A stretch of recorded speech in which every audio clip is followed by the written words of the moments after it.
Martin Guptill and Trent Boult have not been included in New Zealand's T20I and ODI squads for the upcoming home series against India, which is scheduled to begin on November 18th in Wellington.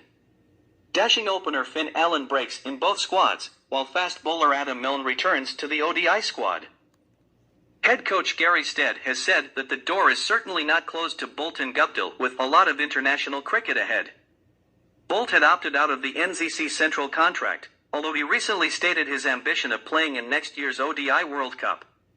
Guptill was part of the recently concluded T20 World Cup in Australia, but he did not play a game with New Zealand, opting for Devon Conway and Allen at the top of the order. Allen has had a promising start to his career, having hit 564 runs in 23 T20s, including 2 half-centuries and a century. In ODIs, he has accumulated 308 runs in 8 matches. The emergence and success of Finn at the top of the order in whiteball cricket means a guy of the class of Martin Guptill misses out. That's just the nature of high-performance sport, Stead said in an official release. With the 50-over World Cup less than a year away, we're keen to give Finn every opportunity to keep gaining ODI experience, especially against quality opposition such as India. The message to both those players is that there's a lot of international cricket ahead and the door is certainly not closed to them. When Trent opted out of his NZC contract in August, we indicated that priority would be given to those players with either central or domestic contracts, and that's been the case here. We're all aware of Trent's world-class ability, but at this time, as we build towards more global events, we want to give opportunities and experiences to others. James Nasham will not play the third ODI in Christchurch as he prepares for his wedding, with Henry Nicholls replacing him for the match. According to the release, Ben Sears and Kyle Jamieson were not considered for selection due to injuries.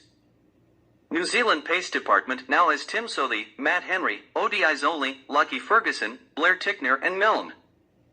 The tour begins with the T20I in Wellington before the teams move to Tauranga and Napier for the second and third T20s on November 20th and 22nd.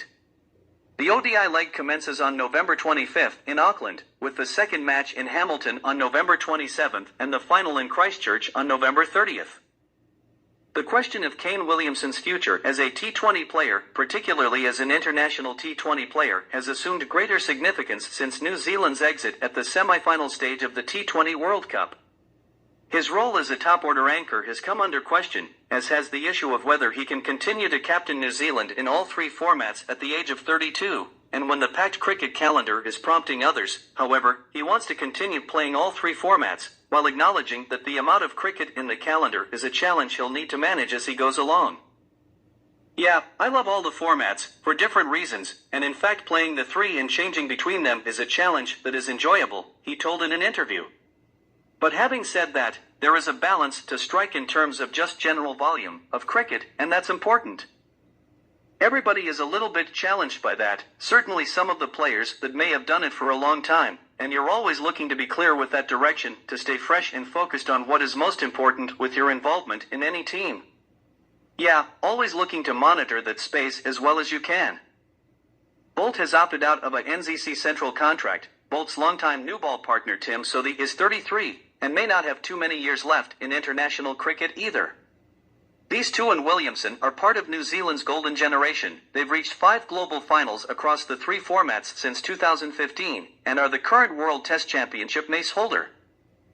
Williamson said he doesn't actively think about the transition that New Zealand may soon have to go through, and felt it was important for players to stay in the moment and contribute in the best way possible while still active. You sort of hope that whilst you're here, and trying to do as well as you can as a team, and with all the other individuals involved, that there's a real effort to try and grow the game, to try and play your role to the best of your ability, to try and improve as much as you can as a player, and hopefully that sort of adds to the depth of cricket that we have, Williamson said. But just focusing on what's in front of you is what's really important, and in years to come there'll be transition, or there's perhaps transition a little bit even earlier. That's always there. That's always happening in professional sport, and whoever the next group or crop are, they'll I'm sure have a lot of motivation to want to get better as a team and go even further as a side as well.